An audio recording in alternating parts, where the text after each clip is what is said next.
this was a last-minute ask, and so I was a little bit worried that I wouldn't have time to read the book. So I've skipped through the book, but I'm so pleased that I was asked to do this, really. Can I ask you, does Azadeh mean liberation, freedom? What does it mean, your name, Azadeh? It means one who is free or enlightened. It is, isn't it? Because it's like Azad, yes. So can we start, and congratulations. It's very interesting because when I got the phone call asking me to do this, I had just finished the article in The Observer, just finished it. So I had a little bit of an idea of your background, but could you give us a bit of your biography so that, some people might know it, some people probably don't? Of course, and thank you for joining us. I'm delighted to be here with you and to Asia House for hosting us, and to all of you for coming. Good evening. By background, I'm Iranian. I was born in California and grew up there, and went to Iran only a couple of times as a child, but grew up with a fascination and I think a pretty fierce identification with my Iranian heritage.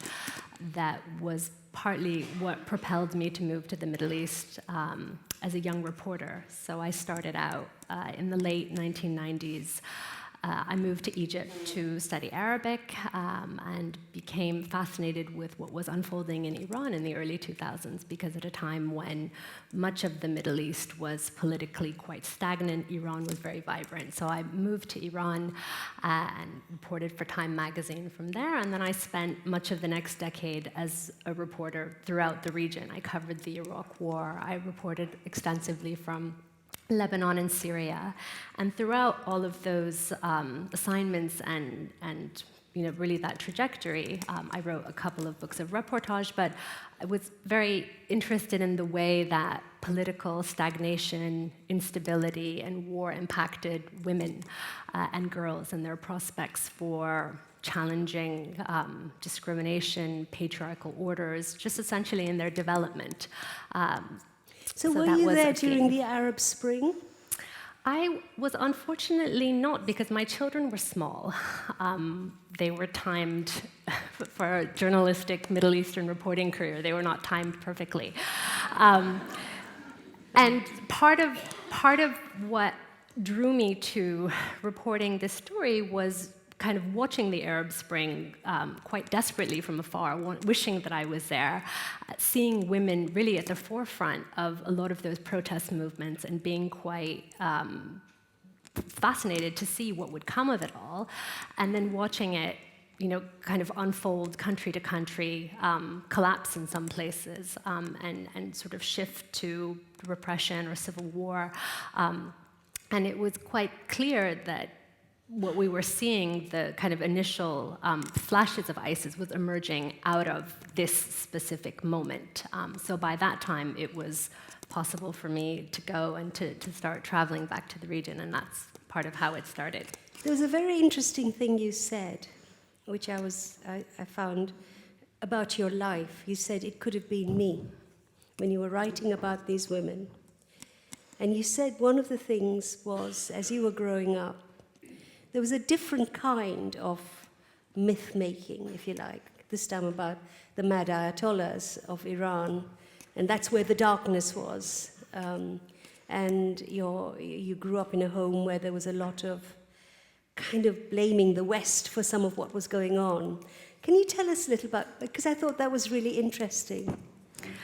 Of course, I think it's quite a common inheritance growing up as a Middle Eastern person or as a Muslim person in the West to feel a certain grievance at the role of the West in the interferences, the various invasions and wars, and the hand of the West, I suppose, to put it in crude terms, in our regions.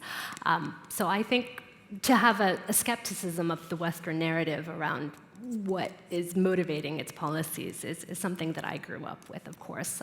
Being Iranian, we have a particular history of Western interference or manipulation So I think I inherited that. That was part of my worldview, even though I grew up and studied politics and reported for Time magazine. It was always part of how I saw things.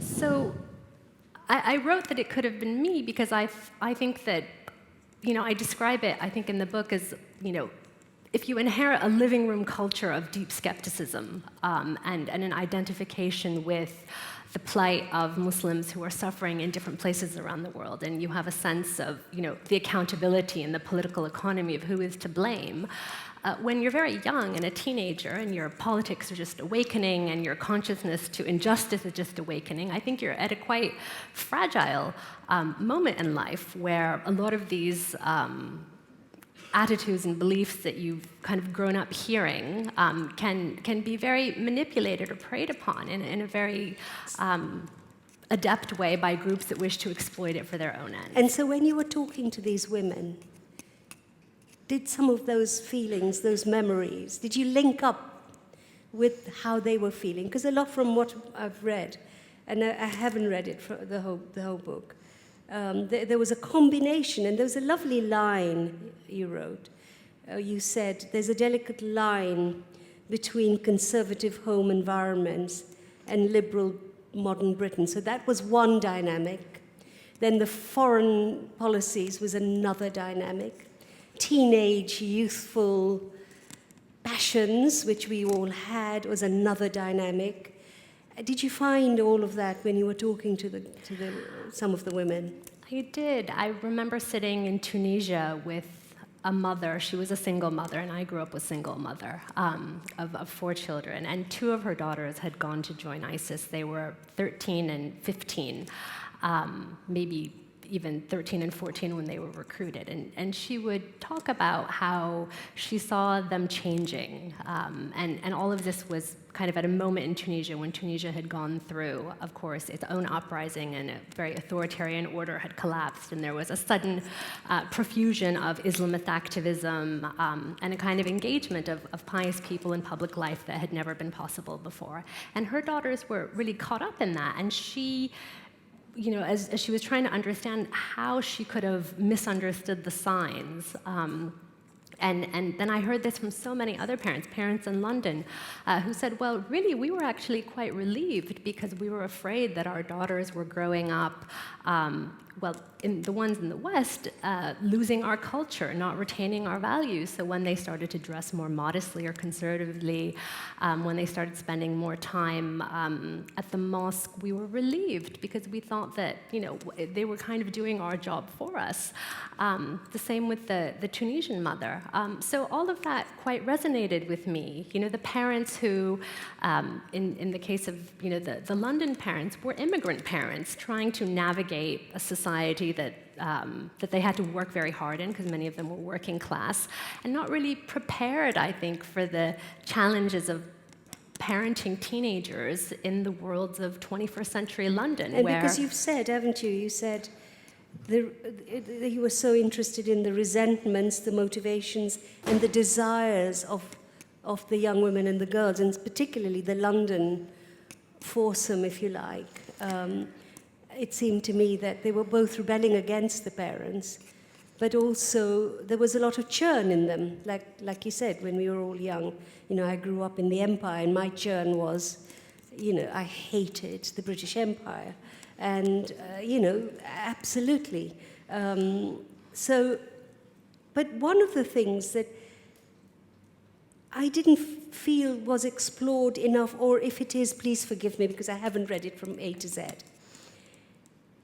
that this conservative home environment, this lack of freedom in the house, and I don't just mean to go to clubs and things, but many of us Muslims grew up in families where you were told, do as I say, right?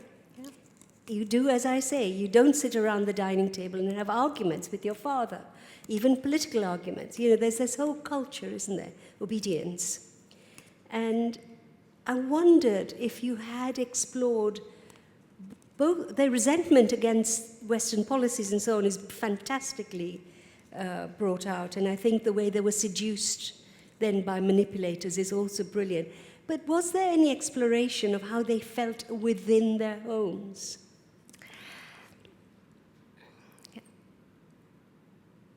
That was something that was certainly surfacing a lot in the accounts of especially young women from the West. I mean, I think partly I intuitively shied away from that because it tended to be a part of the coverage that I felt was prurient. And there were imams who kind of went around the north and started saying that, all these women were sexually repressed and their households were too conservative and that's why they were going to ISIS. And I think I kind of intuitively, that was a part, but perhaps that was just my reaction as well. I mean, I felt that certainly chafing at parents who didn't understand you, who were very conservative, who didn't want you talking to boys and seemingly having a normal English upbringing was there. And I think that's partly why many of those young women rebelled to the right, because it felt quite safe, and they were kind of discovering, and this is where I think the kind of religious story that I wish I had had time to explore more comes into it, the kind of decline of traditional Islamic learning in the region and the rise of Salafism and the way that this kind of urban transnational Muslim identity appealed to many of these young women because they were often from working class backgrounds, I think dealt with a lot of racism, and identifying with an Islam that was not linked to Pakistan or Bangladesh or to their Asian upbringing, which they kind of associated with some of this suffocating cultural expectations. Was appealing to them. So I think this kind of idea of youthful transnational Muslim identity. And they saw it as liberation. In a way, it was a liberation for them. I think it was in a way because I think it gave them grounds to rebel against their parents, to say, you don't know Islam, your Islam is the Islam of the village, you are backwards, you practice all these rituals that are village rituals, and I am an urbane Muslim who knows better than you. And it was actually much more orthodox in a way.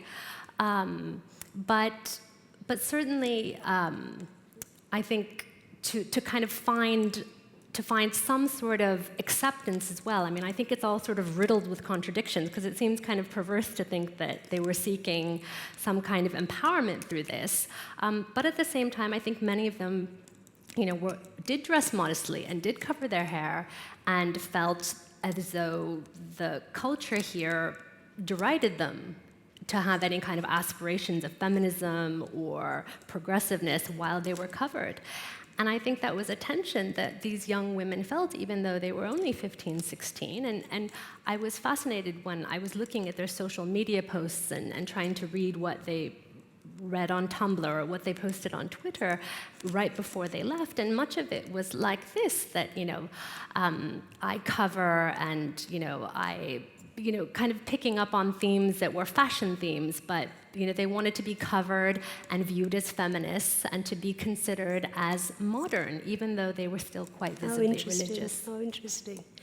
Who have stayed with you the longest in your head among? I mean, the wonderful thing about this book is if it shows you how complex these stories are and how oversimplified they have been over the years. So you really get a sense, of the individual, which often they're not, and also how complex the whole thinking behavior is. Who are the ones that the one, for me, Noor really stood out. Noor does always stay with me, almost because Noor was it was as though her life was written for this story somehow. I always feel thinking about her. And I started with her because she seemed to embody, the story of Tunisia, because I do think that the story of women and ISIS is, while there are common themes, each country, because ISIS recruited in such a sophisticated, bespoke way country to country. Yeah, because you said they almost had a women's strategy. They did, in a way, and very often, I think, tapped into frustrations and desires that women had, society to society, the grievances they had, ways that they were excluded from a particular political order, and they would tap straight into that. So Noor was a 13-year-old growing up in Tunisia before the revolution, and she came from, like many Tunisians, a pious family, and decided at the age of 13 that she wanted to start wearing a headscarf. And so she went to school one day wearing the headscarf, amongst the friends they had dared, who's going to try it first. And at that time, it was banned in Tunisia to wear a headscarf in school, in universities, in government buildings. You couldn't have a government job, and with the economy that Tunisia had, it was really important to be able to have access to that. So she went to school, and her teacher slapped her. The teachers demanded that she take it off. She was told to go home. She was suspended for 10 days. She went back to school. They demanded that she could not cover her hair anymore, and in the end, she dropped out because she felt that getting an education was incompatible, that there was no space for her in the Tunisian education system, and certainly in public life at that time, being a visibly religious woman. And all of that, of course, changed after the revolution, and there was a sudden kind of profusion of different kinds of activism and Islamist activism and a whole spectrum of that. Some of it was quite moderate, and some of it tended to be a little bit more radical, and Noor was amongst the radicals. And when the new Tunisian government, and this is I won't go too much into the intricacies of post-revolution Tunisia, but in the end, there was a massive crackdown on the whole political Islamist sphere. And the strain of activism that Noor was a part of was shut down as well. So Noor was kind of part of the strand of the Tunisian the young generation that saw hope and space for them in this new Tunisia, saw that it shut down. So she was a sort of disillusioned revolutionary. And for her, it seemed as though things had shifted back to as though the revolution had never happened. And so she was, like I think many young people involved in that movement, she started getting harassed by the police. The brutality was certainly not on the scale of what it had been like, under the old regime, but was very much harassed and brutalized for her activities, and I think that pushed her further into the arms of very determined ISIS recruiters who were also making a lot of money and having a commission per head to recruit young people to go to Syria. So that's her story. So I wanted to go back to the domestic story as well. With Sharmina Begum, you spoke to the father, and he said, he wasn't aware, and he was just very pleased she didn't want to be a fashion designer anymore. But of course, the backstory is a very problematic one, because the mother was raising the children here until 2007, when he came and joined them. And then, and Sharmina was very close to her mother. And then her mother got cancer and very rapidly died in 14, I think it was. And just a few months later, he took up another wife who got pregnant, and she was sent off to the grandmother. Now, it seems to me that there's an awful lot of self-questioning that he hasn't done about his own responsibility. And this, one of the things that I think needs to happen more is that it is a colossal, there's the whole kind of bigger picture, and then what's happening in the home, and then what's happening in the head. And there's, in my view, and I'm not suggesting you've done that because you've given us such intimate portraits and deep stories about the individual women, that it's sometimes easy to blame the West and to mention Iraq and Gaza in every breath, which we feel very strongly about.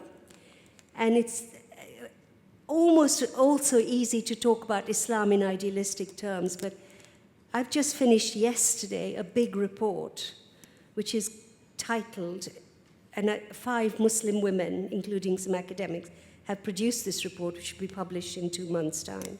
And it's called The Inner Lives of Troubled Young Muslims. Because we wanted to look at their psychological well-being, move away from prevent and security. Let's change the lens. And I have to say, the unhappiness in the home was staggering.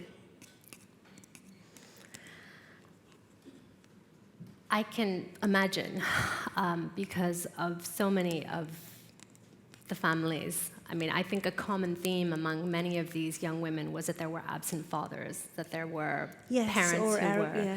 But the cultural inhibitions and the cultural baggage and the heavy hand of culture that you describe, I think, is very real. I mean, I think that there is much reckoning to be done, especially among conservative Asian Muslim families in this country. I think it is not an easy space in which to grow up as a woman. I think it is not an easy space to try and access opportunity as a British citizen. So I think that there are layers of difficulty that young women face, starting with the patriarchy in the family and the lack of support for going to school and studying. And I think you're right. I mean, I think it can be very easy to kind of shift to the political grievances story here. But I think also with the story of ISIS and young Muslims in Europe, I think we always just have to remember that the numbers are very, very small. And I think if we think back to what it was like when it was being covered at its heyday, we were made to feel that there were thousands of people going.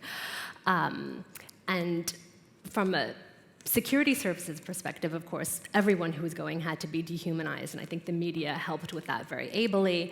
But in the end, I mean, from this country, I think under 1,000 young Muslims went.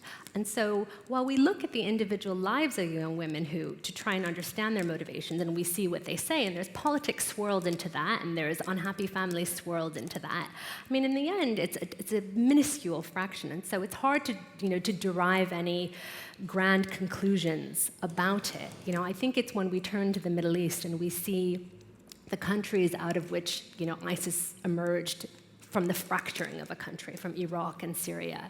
And I think we can trace the role that the culpability of the West has through those stories, because it's really in the aftermath of the 2003 invasion of Iraq that really the seeds of ISIS were planted. So I think it's there that we have to look for culpability rather than, I think we try to see what was in the minds of these young women, and it was flecked with reflections of those things. Yes, no, I love your line when you were talking about Shamina Begum. There are two women, young girls. The first one to go was Sharmina Begum, and then she called over the other three, and among the three was Shamina Begum, so sometimes we get them wrong. But when you said Shamina, do you remember when they found her? And, she was in this camp, a Times correspondent found her. And then she had lost 2 children, and she was pregnant, and then the third one died. And, the hysterical press, of course, saying, look at her, she's not looking at all contrite. She was obviously very traumatized, you could see. And I love your line when a Muslim Home Secretary,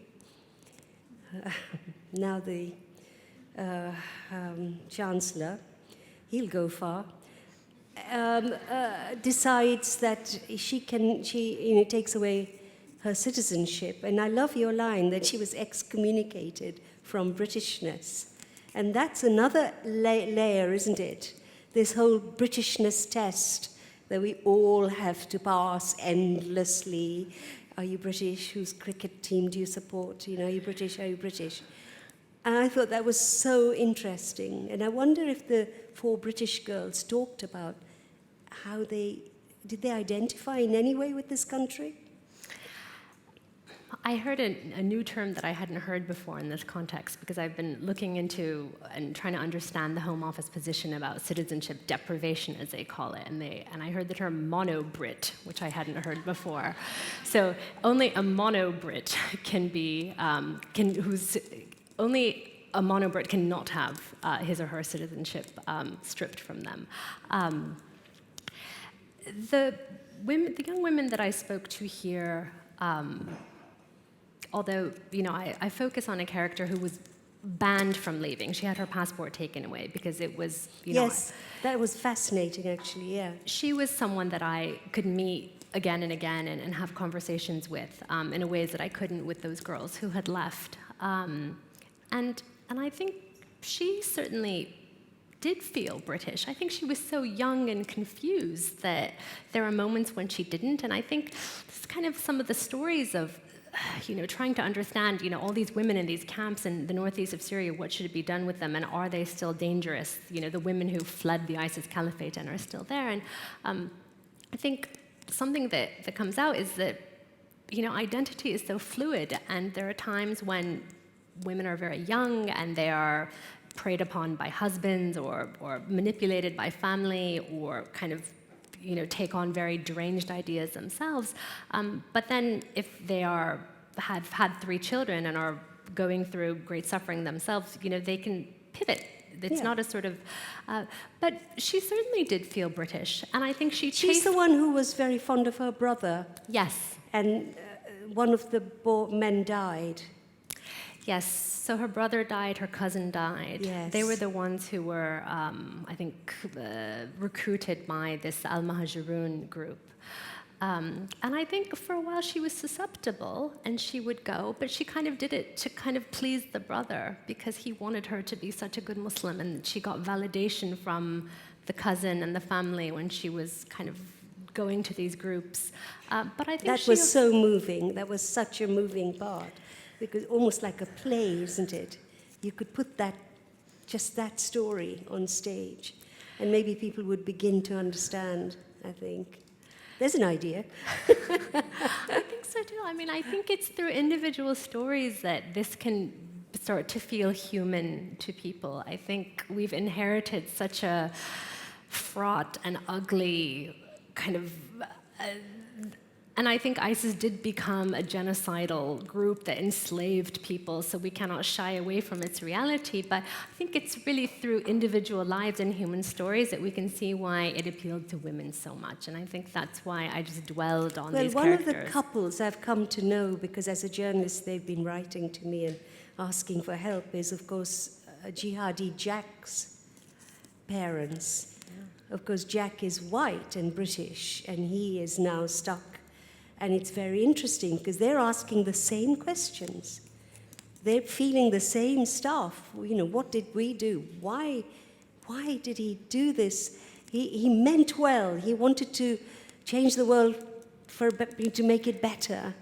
And it's really interesting. Sometimes I think you need to put parents together because they're going through the same anguish. And I think he's going to be deprived of his, if he hasn't been already. I think he has been. So the mono-nation, the thing, British thing, he is indigenous Brit, and I think they've decided... Well, he was unlucky enough to also be Canadian, so he was...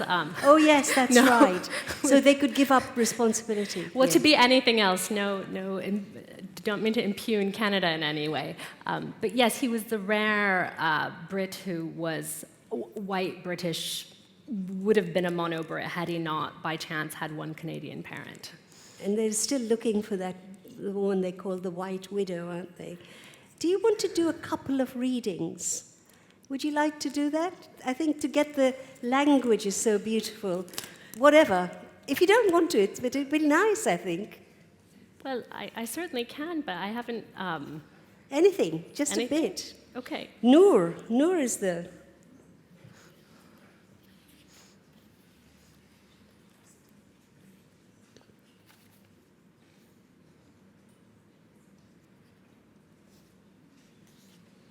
If not, I'm not going to pressure you.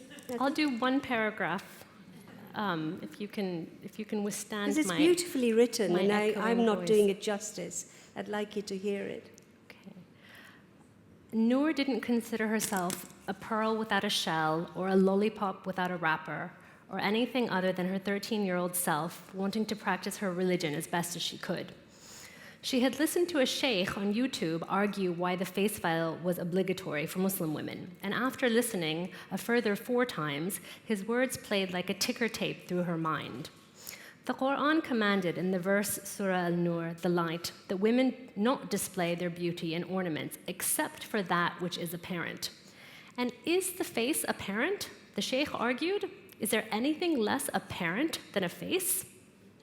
It seemed to inexorably follow then that women wishing to submit to the divine will of God, to be eligible for his blessings and be judged by him approvingly, should cover their faces. The sheikh's words made intuitive sense to Noor, modest covering enrobed women in the core values of Islam itself, in peace and calm and equality. It dimmed the visible differences between rich women and poor women, dark and fair, beautiful and plain, and it was a reminder that God loved all his creations equally. Noor shared this new belief with her girlfriends one afternoon in the spring of 2007 as they were sitting in the park, Le Cram's nominal neighborhood green space, amid parched palm trees, heaps of garbage, and a decaying swing set covered in rust. The girls agreed it sounded persuasive, and one of them asked, "So who's going first?" Most of them had started covering their hair when their bodies began filling out in the last few years, just a light scarf. And they also had begun praying, as many did in their families and in the neighborhood. Wearing a hijab was ordinary, even though Tunisia's laws banned the headscarf in schools and you could get sent home for wearing one. It was still a commonplace enough infraction. The face veil, or the niqab, was punchier and more assertive. But the sheikh on YouTube had said one shouldn't be timid about one's Islam, even though wearing hijab was tough in so many places. The more we are in number, the stronger our message. Had Noor been born to an upper-middle-class family in La Marsa, a suburb of the city where liberal Tunisians lived amid Western expatriates in restaurants that served prosciutto and gin, she might have rebelled by piercing her tongue. But she was a daughter of Kram, a working-class neighborhood in a country where the state micro-policed people's piety, and putting on the niqab was a natural act of defiance for a teenage girl. That day in the park, as the sunlight caught the glinting sides of the juice packs in the trash heap, she felt a knot of purpose in her stomach. "I'll do it first," she said to her friends. "I'll do it tomorrow." It's beautifully written.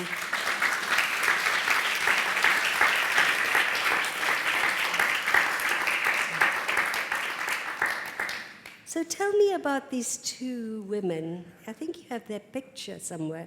Was it in the Observer piece? Asma and Aus? Tell me about them. Asma and Aus, I met them in southern Turkey because I had gone on the trail of the girls from London, the Bethnal Green girls, and I was hoping to find some trace of them amidst the displaced Syrian communities of southern Turkey. So I went there and I started to ask and try to see if I could find anyone who knew of them or who had heard of them or had seen them gone through. So I was really on the trail of those girls when I was introduced to a few women who I had understood were from Raqqa, what ISIS made the capital of the caliphate. They had grown up there. And when ISIS took over the city, they hadn't left. Their families stayed, because I think for many families it was simply not possible to go. And they began collaborating with the group because the group controlled everything. And to survive and to be safe, many families elected to start to collaborate. But I was fascinated by them because they seemed like completely modern young women. Aus was studying English literature. Asma was studying marketing.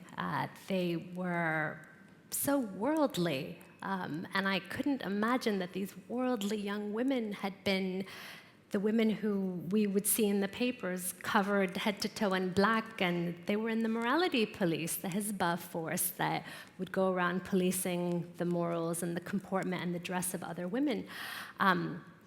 And to meet them and to understand their biographies and to see what they had aspired to do and what they were trying to do. Asma wanted to work in tourism, and she was really quite, a young girl who wanted to she spoke some English, and she read newspapers on her phone from around the world, and they were all, their aspirations were so, they seemed like any young women that we would know, that I would know, that you would know, and had been studying at university, and were not from especially hardline or devout families. I think they were just, ordinary young Syrian women of middle-class background trying to have more independence than their parents would have had in the world, that their mothers would have had. And so this kind of wave, I mean, the breaking down of the Syrian revolution into this civil war that became a proxy war, and the way that it took over their town, it completely, collapsed all these dreams. And I wrote about them for the New York Times because I thought this was a story that we had not been hearing and understanding. I mean, so much of the Syrian civil war and the rise of ISIS was told through geopolitics and these, countries that were at war with each other and funding these proxies, and the way that women had been caught up in it, sometimes quite accidentally, and that the women behind it were the women of a society that was not so distant from ours. I wanted to tell, so that's so what's going to happen to them now? I mean, they will, up until now had been living amongst the displaced Syrian population of southern Turkey, which, in some cities and towns has a slightly more semblance of a normal life than those who live in IDP camps, displaced persons camps. I think they were learning, when I saw them, they were trying to learn English and trying to learn Turkish and to see if they could reinvent themselves living in Turkey. But now it might, we've seen that Turkey has invaded that part of Syria this week with the plan of creating some sort of buffer zone and moving all of those, 3.5 million Syrians, part of them into there. So I don't know what will become of them. That must upset you when you get to know these women so intimately, and the future does seem bleak for most of them, doesn't it? I do. The ones that I've managed to keep in touch with when their WhatsApp numbers stop working. And so I kind of will send the message and I will look, and will it have 2 checks or will it have 1 check, and will that number not work anymore? But then sometimes they come back. There are a couple of things I wanted to ask you, and then we'll open up to questions. I interviewed a young woman last year, 2017, who nearly went off to ISIS for roughly what the reasons you were giving us. And in the end, she didn't, because her grandfather, she was of Pakistani background, realized something was going on. And she was very close to him. And it's very interesting because he started talking to her about how lucky she is. He said, it's very difficult living here.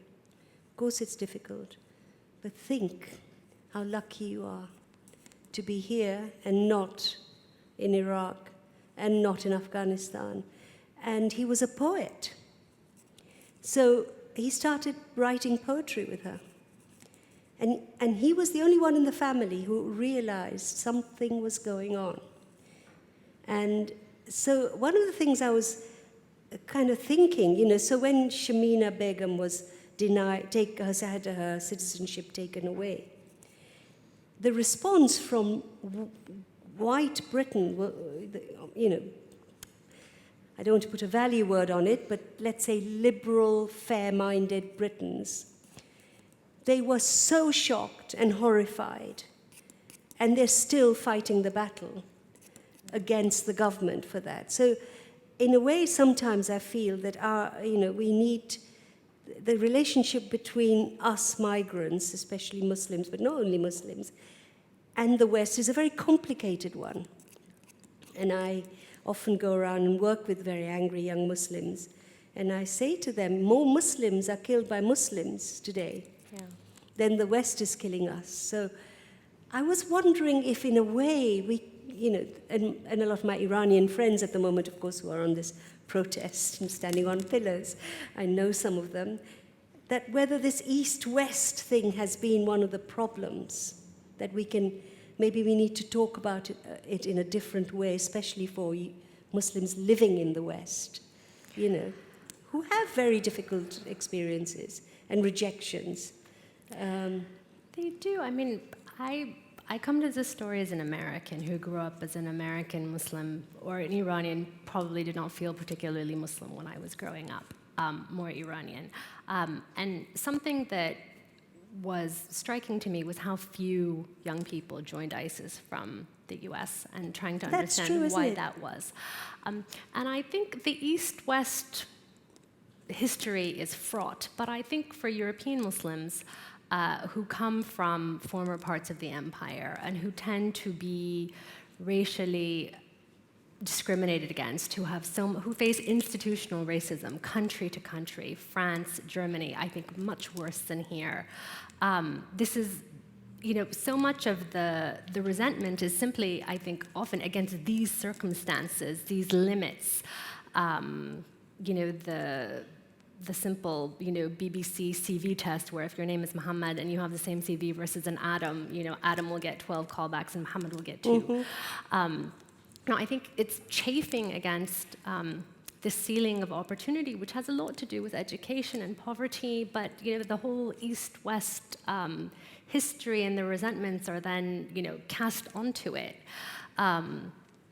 I think in France there's a much more developed discussion about these things, about whether it's radicalism or whether it's Islam or whether it's a type of Islam. But I think for young people here, and how wonderful that this young woman had a grandfather who noticed her, who was a poet, grandfather, who responded to her and felt her restiveness. Her anxiety, yeah. Because I think for young Muslims in this country, it is very difficult to have open conversations about geopolitics and politics, especially to do with the region, because so much of it's just cast as extremism, or it's cast as sympathizing with extremism. And there's a part of the book where I write about a play about radicalism among young British people that didn't ever get put on. I mean, it was commissioned by the National Youth Theatre and it was banned. I mean, do you know that there are plays banned in modern Britain? It was never Land of performed. free speech. Land of free speech, we're told.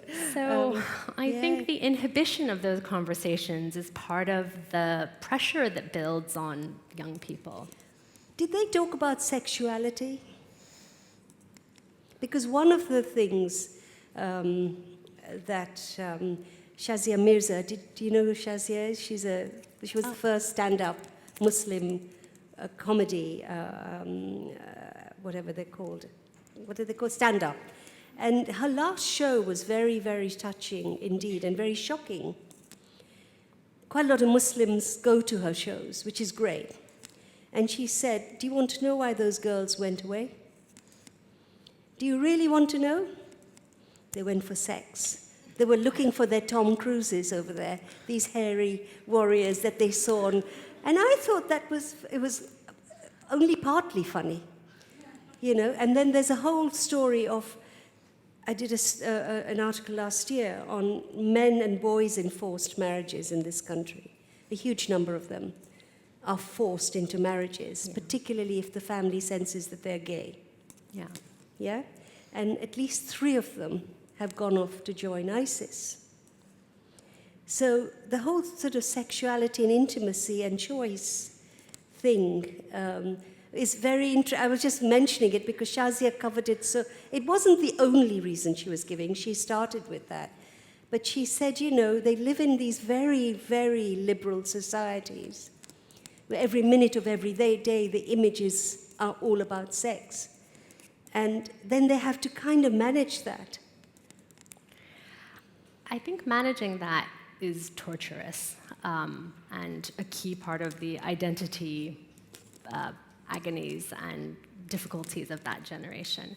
But I think where it intersects with, especially for women, with how this all unfolded is that ISIS did something different than any jihadist group had done before, which was that it reached out to women. It offered membership to women. It said, you can come and have a role in our society. You can be a member. No one had done that before. And so I think this web that such young women were snared into, perhaps with all of this kind of percolating in the background, I mean, But what drew them in was the approach, and no one had done that before. Al-Qaeda had never said to women, you can be full-fledged members. It offered them, you can be the jihadist housewife raising the next generation babies. But yes, I saw that. It was very well written. Yeah. So I think that is what explains why suddenly this world kind of crashed into this world, because this world saw that the women, whether within the Arab world or young Muslim women, want more independence, that their families, that their authoritarian orders, that their governments are offering them, and it exploited that. But one of the most touching things that Shamina Begum said to the journalist was, I could never have married the man I got to marry if I'd been in London. Of course, she married a European convert who apparently was quite good to her. He was a good man, she kept saying. Yeah. So this idea of, look who I married, was part of it in the end for her. I met other young women who, in these camps in Syria where these, former ISIS women are being held, and I asked, do you regret it? Do you understand that? Because they would say, well, why can't we come back? Why are our babies are dying, we're living in filth, why are you doing this to us? Why just prosecute us if you want and put us in prison, but why are you leaving us, in the desert in the filth? And I said, well, because people think that you're very dangerous, and do you regret it actually, do you? And often, a couple would say, well, I can't really regret it, because if I regret it, it means I regret my children. Yes. And how can I regret my children that I've had? And how can I regret, the husband that I had? And I think that's when we have to remember that so many of them are very young. Yes. If you go at 14 and 15, and a lot of those young women they were girls, and we would view them as having been child brides. And so for them, to have gone through such a trauma and to have maybe only been protected by that husband is, how to regret the life that, they viewed as their protection in the end. So just final question, what do you feel about the future? Are these culture battles going to go on and on? Or has something changed in the last couple of years? This nonsense about ISIS is defeated. That's just nonsense, because a guerrilla war will go on for a very long time, and it'll appeal. But, are you optimistic that we've seen the worst? Or, after having written such a book, what do you think? Well, part of me thinks that all those frustrations and desires of young women that were tapped into have not gone away. And so surely there will be something that will seek to, in the next iteration, exploit those if they're not addressed. It seems to me, in the Middle East itself, for the countries that were most impacted by the severe brutality of the ISIS brand of sectarianism, it has in Iraq, it seems, sectarianism for this generation has really died. And I think that is... Oh, right.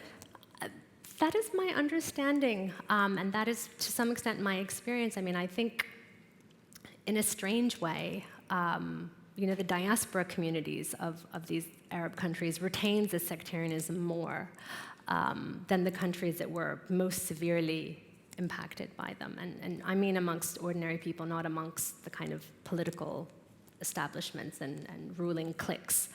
But for women, I'm a bit more apprehensive, because I think all of the strictures and the lack of opportunity, because in the end, if we understand this as a story of deeply misguided pathways to something that in and of itself, and I'm speaking specifically of an earlier period, and again, I don't want to minimize what ISIS called for towards the end and what people responded to. If we understand this as a story of misguided pathways to things that in and of themselves were not terrible aspirations, then they are still not better pathways to those things. And so I do wonder, what will try and build them, and will it be something as destructive? I don't know.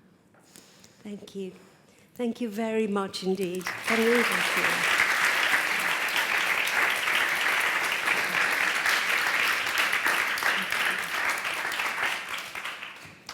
have a mic? Do we have a mic? So can I see some hands and wait for the mic to... So there's a hand up here straight away. Hi, thank you so much. My question comes more from a research aspect, is how did you navigate kind of getting access to these women and kind of gaining their trust to be able to speak to them so like honestly and get their thoughts on stuff like this? Thank you. Thank you. It's partly why it took such a long time. I think 4 or 5 years in the end. It was a lot of pursuing strings and finding pathways of people who would take me to people, and then trying to establish trust, which was extraordinarily difficult. I mean, so many of these young women were being monitored or surveilled by security services. They were already extremely vulnerable because of that. And so the incentive to speak to a journalist who was responsible for, in so many of these places, you know, the kind of terrible coverage that was part of their plight in a way, was hard. I mean, in the end, I spoke to a lot more women than I ended up writing about, because there were some who I would meet and then they wouldn't show up for the second time, or they would disappear, or there were circumstances where I interviewed women in detention and I just didn't feel that ethically I could use what they had told me, because it didn't seem like the circumstances in which they had told me were that they had the choice to be talking to me. There were women whose stories I doubted, although in my early phase when I was much more skeptical, I think I turned away from a few women who I think now on the outside of the experience I think were actually credible, but it seemed so outlandish to me at the very beginning that, you know, a woman who's now studying graphic arts and has a tattoo and has, you know, a pixie cut, and just seemed to me like this cannot be. So it was a long, widely cast net, and I think in the end I cared deeply about the story, and I think I related to aspects of it, and I think that's, especially with families, what started to open doors, and then people would perhaps connect me to other people, which is, I guess, I didn't really have a methodology per se. I mean, I just journalistically looked for sources and went about it the way that I would, you know, trying to find people who don't want to talk to you for a story, and ended up using, I think, the accounts that I felt I had the kind of deepest, you know, the women that I had the deepest access to. There's a question here, and then we'll go to the gentleman at the back. Thank you both. Absolutely fascinating. It's a huge relief to me to hear your frank discussion about the past wrongdoings of empire, because that's like the elephant in the room. It's just never discussed on air and newspapers, etc. And I feel it's something we really seriously need to get out. And you might find an ally in Rowan Williams, because he very strongly feels that the uncomfortable truths about the past, Rowan Williams, the former Archbishop of Canterbury, he strongly feels that uncomfortable truths about the past do need to be taught in, you know, schools, at universities, etc. And we need to very much learn lessons and apologize where appropriate. My questions, if I may, first, who is responsible for the censorship of the plays that's going on currently? And the other, if you were the British government, sort of British government corporate, where do you feel right action lies?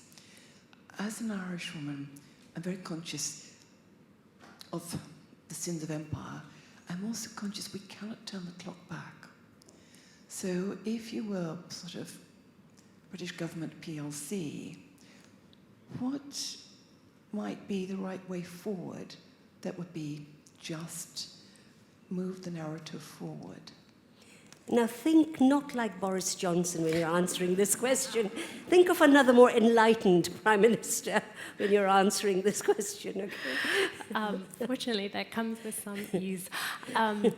So your first question about the censorship of the plays, I mean, I think it all happened with that play in a quite subtle way. I mean, it was first thought that the place it was going to be staged was not appropriate, so then they moved it, and then I think the Council of Tower Hamlets expressed some discomfort with it, and then the police were brought in because then there were suddenly security concerns about the production.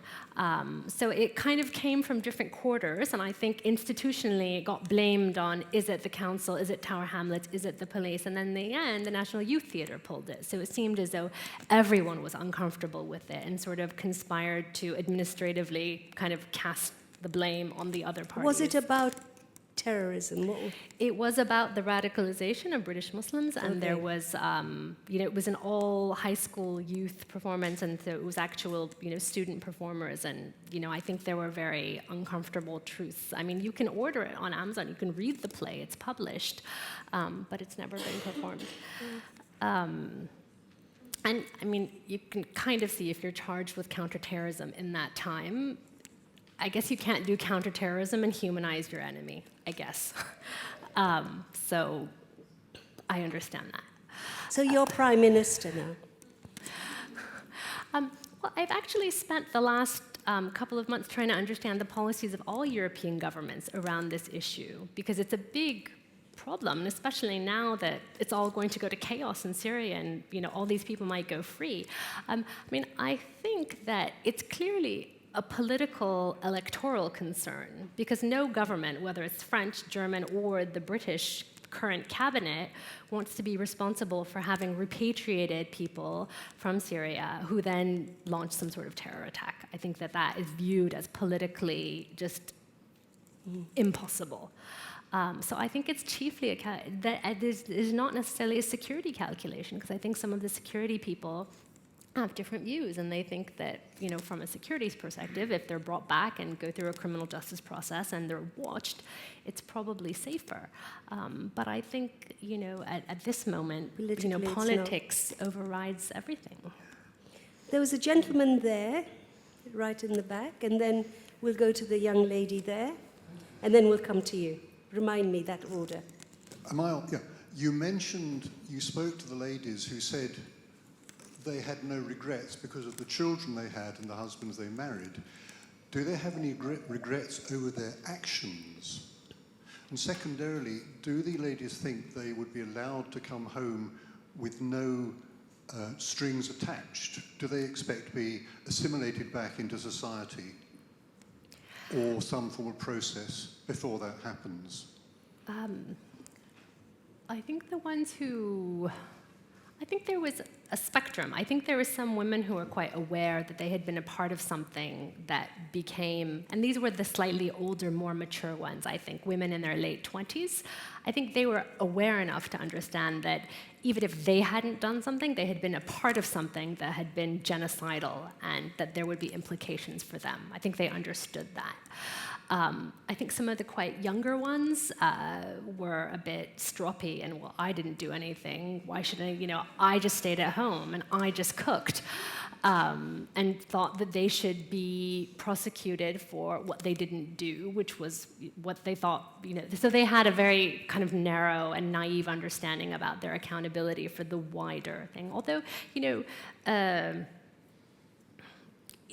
there are women who I think genuinely went and did not very much. But the question is, I don't think we've ever dealt with anything like this before. Are these family dependents or fighters? Are they prisoners of war? Are they militants? Are they female jihadists? What are they? And I think their legal status and their culpability is just completely bedeviling governments across the world, because they are so diverse, and some of them are very dangerous and were very operationally experienced, and some of them were just utterly naive victims, and all in between.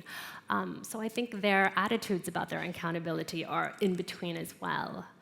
And do they think they should just be able to kind of waltz back in? I think many know. I mean, a lot of them have been sitting in camps for 2 years now, watching their children die and watching other women, who are still quite militant, stab other women, and living in circumstances that are terrible. I think the fact that their governments consider them fit to be left in essentially what is ISIS-like conditions makes them realize that they will not be able to just come back. And I think many of them are quite resigned to going to prison for, I don't know, the sentencing seems to be something between 1 to 5 years just for simply having gone, and then they just want to be able to come out on the other end and have their children back and maybe have some normal life after that. Now, there was who was it on this side? Yes, it was you, wasn't it? And then you. No, I think it was... You see, I forget, I'm so old. All right, you first, and then we'll come to you. Could you take the mic?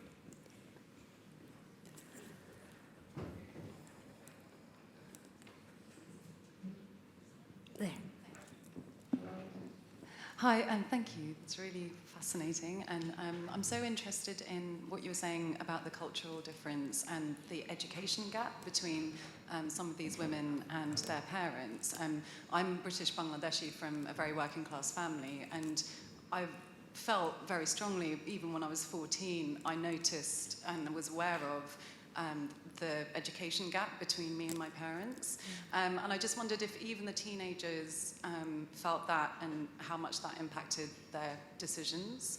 If you could say a bit more about that, please. Thank you. Thank you. I think some of them really did. I mean, I think some of the young woman from London who was stopped from going, I think she was really aware. I mean, she was only in high school, but she said, she was maybe 16 when I talked to her, and she said, well, London poured a lot of money into our urban high schools, and I was getting a really excellent education. And I think even at that point in her secondary school career, she understood that she was probably a lot better educated than her mother would have ever been, and she hadn't even finished secondary school. So I think that is certainly a big part of it, partly because also I think that young generation grew up with a level of education, perhaps, but with a sense of greater expectation. And so the gap between the reality that the family was living in and the prospects of the parents and what the young teenager felt that she or he had the right to expect seemed really gaping as a result of that. So I think it magnified the kind of gap in life prospects as well. Well, this is very common, and what happens is, it's called the migration paradox, that the children of migrants are less resilient, often suffer from more mental distress. There's work with Hispanics in America, Afro-Caribbeans here, because they expect more. Yeah. So the parents were prepared to put up with all the rubbish, but they are not. No. And then they begin to disdain the parents. Why did you put up, why did you allow them to be so racist? There's a whole... Exactly. So in a way, it's part of that whole, Yeah. I think, part of that whole thing. There was, yes, this young lady here. Hi, thank you for writing this book and for all your hard work. I really look forward to reading it. You mentioned that there were hardly any women or young women from the US who went, and a lot more from the UK who went to join or marry ISIS fighters. It's something, I've lived in the US and I've lived in the UK, and I've also kind of noticed the difference, and I'm from Pakistan myself. I wanted to kind of ask you if you know or if you have any insights on why those differences exist, why were there more women from the UK who went, and if it's something to do with government policies or just the environment that these women are growing up in. Because I would think that post 9/11 in the US, the security apparatus was much stricter, so you would expect more of a reaction. And yet it was women from the UK who ended up going more, and it's women in the US who seem to be a bit more pared back. They're obviously devout, but they're not going to Syria and the Middle East to kind of accompany and fight. So would like to hear your thoughts on that. Yeah, that's a great question. I'll sketch what I think are just kind of the preliminary kind of contours of why I think it's different. I think Europe is much closer to the Middle East, and I think that simple geography is not irrelevant. I think what happens feels closer. I think there are many more families here of Middle Eastern origin who go back and forth. I think there have been hubs of, Islamist dissidents in London for decades. I think that's not irrelevant.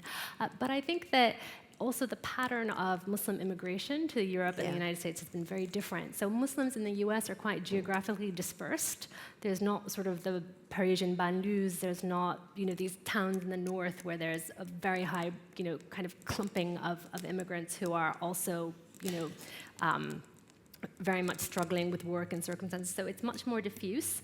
I think the Muslim immigrants who have gone to the US are from a wider range of countries, and they tend to come from a more urban and skilled background. So I think here, predominantly, the immigration comes from more rural areas where people come with less skills and education, and I think different cultural mores as well to an extent. So I think that's certainly part of it. And then I guess, I agree with you. I think post 9/11, it should seem as though American war on terror excessive would have impacted as much. But I think, in a way, they've been felt here more acutely, perhaps But because there's of the also diffusion. there are people, it has happened. There was a group that was going of Somali men 3 years ago who were leaving to join ISIS in Ohio. And they were stopped and brought back. And the interesting thing they did with a couple of them who kind of gave them the information they wanted was they put them through this extraordinary re-education process where they were given James Baldwin, Martin Luther King, and I've quoted them in this report I've just written, and lecturers would go in there to argue with them about ideas. And what they found out was exactly this thing about feeling at home. I don't feel I'm the same as you. Who was it from Bangladesh? You were saying, I don't feel my family understands who I've become because, I'm more educated than them, blah, blah, blah. Outside, they say I can't be an American. And so a whole pile of them were going, and they were stopped. But I'm very interested in sort of that they decided to give them tools, kind of democratic tools to vent their frustration. It was a fascinating example. I'm really fascinated to know more about this because my understanding is that, and perhaps this coexists, but that in the States, a lot of those young Somalis who were prosecuted were entrapped because there's a quite kind of, I think, enthusiastic FBI entrapment program as well. So almost setting up young men to kind of go down, pathways of networks that then can immediately be material support because American laws are so much more expansive when it comes to that. But this idea also that, does a society believe that people can be rehabilitated? Yes. It's quite fascinating. And giving them other role models, the civil rights and all of that. I mean, of course, not that long ago, they would have been sent to Guantanamo Bay. So that is a bit of progress, I guess. I think we'll have 2 more questions, and then we have to stop because there's book signing. So the lady here.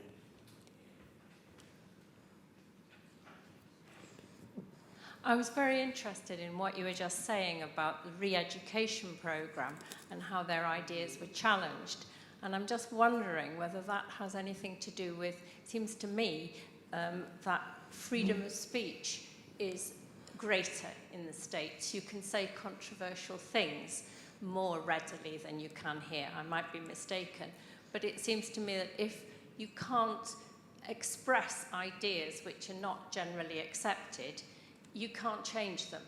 You just stick in your little mindset. Whereas if you can have a robust discussion, that can bring change. And therefore, people who think they might like to go and fight might decide after the robust discussion that actually... It's a way, it's a one way that needs to be tried, I think, certainly, especially as so many of us, even I, grew up in a household where we weren't encouraged to argue. We weren't encouraged. We were told, do, like I said, do as you're told. That's what you do. And yeah, it's a thought. Now, there was one there right at the... Now, you decide between you two. Who should do it? I feel... Okay, that's the last question, actually. Thank you, and thanks to the very kind gentleman. This has been really interesting, and I look forward to reading the book, so thank you so much. I wanted to press a little bit more on the question of public opinion and public perception. You mentioned around repatriations happening or not happening in different countries. It's worth noting that the US has repatriated and is encouraging others to repatriate their citizens from the camps in northeast Syria.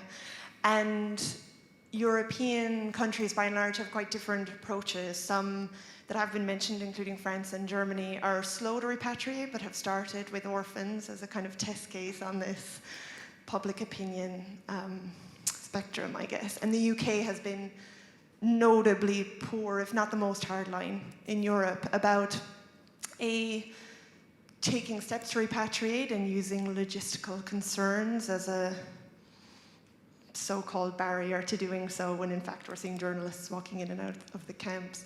But not just on actually repatriating, but also on even accepting that these are their citizens, or that these people are British in the camps. And so my question is, I suppose, you mentioned about looking to different countries and their policies and looking to the Home Office policy, but in that public opinion space, do you think you see a difference in the UK maybe than the US or other European countries in just acknowledgement of these people and the fact that they belong to the UK? It's a really interesting question, and I think about that a lot because I teach journalism too, and this question of whether public sentiment sort of organically exists or whether it's kind of cultivated by the media, or whether it's a dance, the back and forth, is something I think about a lot.